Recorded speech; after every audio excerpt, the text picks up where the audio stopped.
Hi again, folks. Week 2 now. I've come down with the flu, so that's how it works usually. There's a few things I just want to cover for today. Obviously, I won't be speaking for as long as last time. It's really clear to me now just how important it is to keep up your fluids throughout this time. Something that I really do lack. So just a few things. I just want to reiterate from my first vlog a few things which have been brought to my attention. First and foremost, I did mention there's two main things for me personally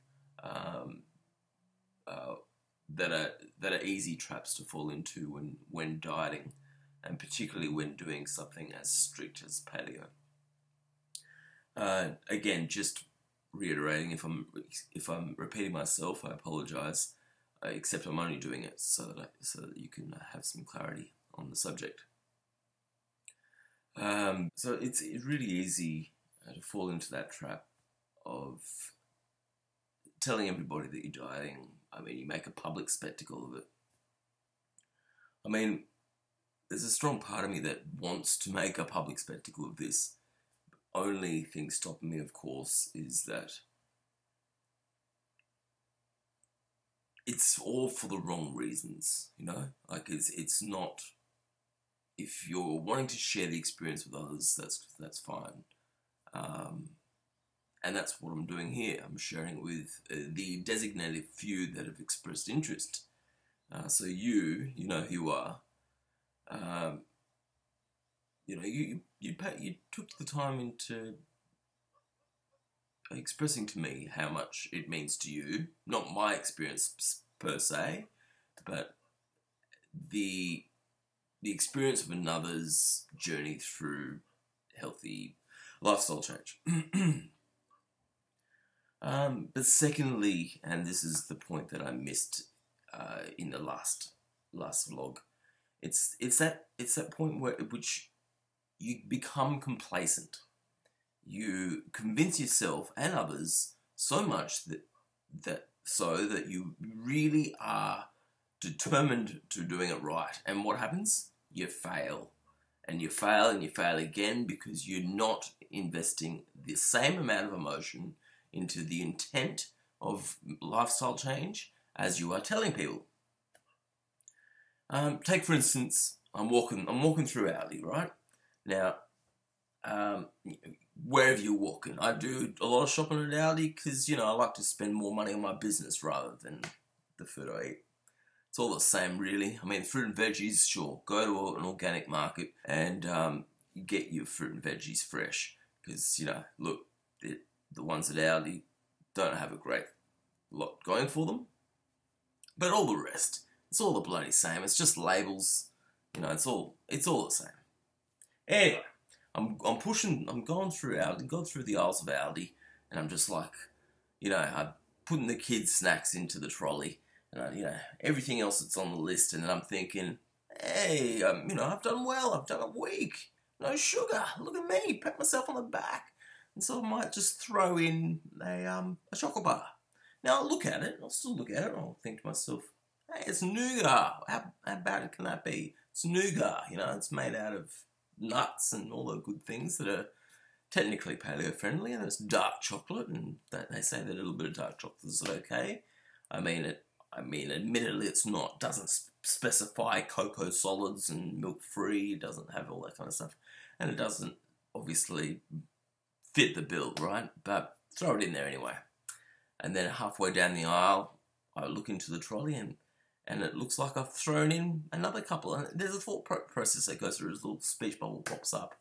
And you really have to engage in that kind of positive self-talk.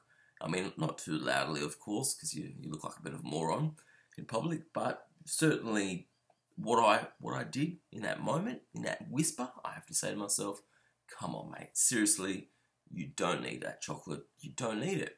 You know, you're not craving it. It's just the product placement which is in your mind. You see the chocolate bars. you know, whatever your vice is. But yeah, you know, it's easy to become complacent. I think that's the biggest one.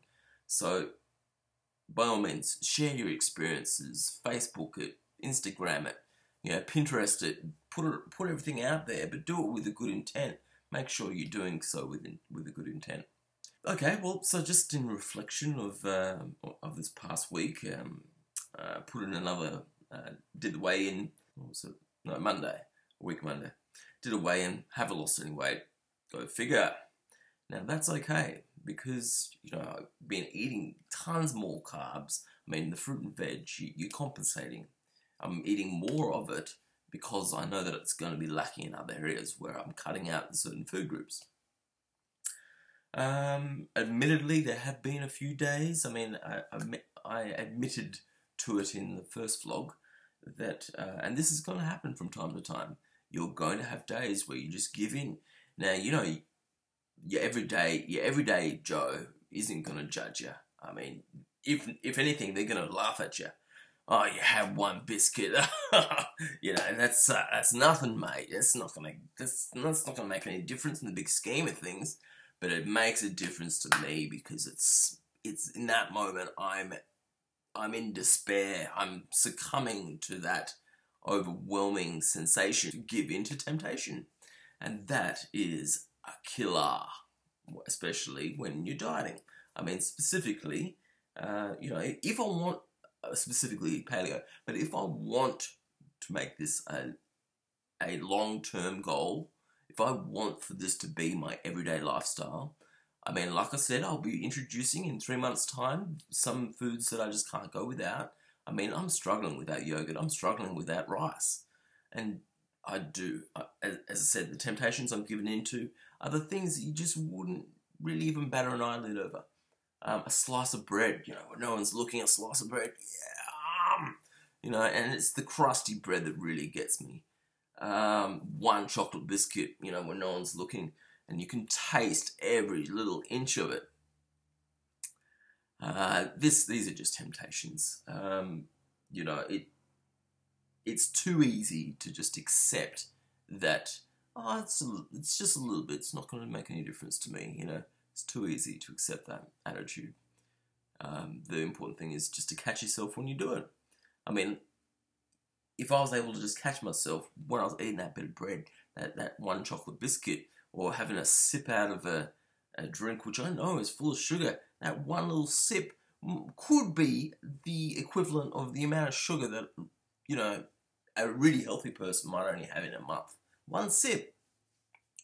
So really, really important just to remain focused on your goals. Again, so here we are, did the weigh-in, haven't lost any weight. Now that could be for a lot of people a major deterrence.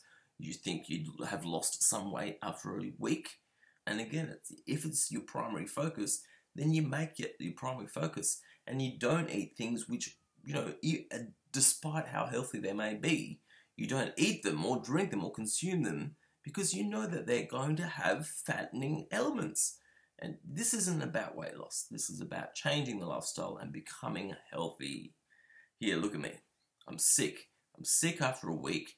Now, you know, that tells me that the diet's doing something because it's wrecking my immune system. I'm still going to go and get my bloods taken, make sure that's all taken care of. So just a few things. Been really good. It's surprising actually because the green juices, I do want to talk about that. I mean, I probably won't do it this vlog. I'll talk about it in another vlog, but I will cover it eventually. All these things I watch over it, and that is the reaction that you get from people. I mean, the two people that matter the most to me, you know, scrunching up your face when I'm having a beautiful, healthy green smoothie in the morning does not help the situation. But I admit, in fact, I had forgotten, but Naomi told me last night, my partner, told me that last night that, you know, you used to do the same thing. She used to bring down green smoothies, sauerkraut, kale, you know, really spew-worthy stuff. But hey, I shouldn't do that. I should catch myself right now and say, no, it's not spew-worthy. It's actually really, really bloody good for you. And my smoothie is consisting of banana, blueberries, spinach, tahini, and 1 egg, and then pour it over with almond milk or coconut milk. And it is actually really, really good, really, really nutritious, really tasty, and doesn't have any sugar. And it's so sweet already because of the fructose and the tahini. It's beautiful. Some other really fantastic meals. I mean, it's been a really great experience for the week. Lots of fantastic salads, lots of fresh greens. Again, avoiding the groups that, rice and chickpeas and beans and stuff that I was used to putting into large quantities into my food. It's not so bad. I'm not missing it. Like I said, with the exception of a little bit of bread, I do miss sometimes. Yogurt, I'm missing that. But I just found a recipe on the Paleo Index recipe book from the link that I gave you last time. The Paleo app that I gave you last time. Making my own yogurt. Now, when I've made a bit of a recovery and I've got a bit more energy, I think I might just do that. I think a lot of the desserts are coconut based, and that's okay with me, and certainly hope it's okay with you guys. But I guess, there's a lot more that could be done. There are more recipes to try, and it's a matter of time, really, a time that I don't really have a lot of. But I'll get there. So yeah, pretty good. I hope you guys are doing something similar and doing well in whatever you're doing. Yeah. So week 2, hurrah! Power on. And hope you guys are cool. Hope you guys are doing well. Be strong. Stick to it. Don't be complacent. That's my advice for the week. Okay, thanks, and I'll see you soon. Bye.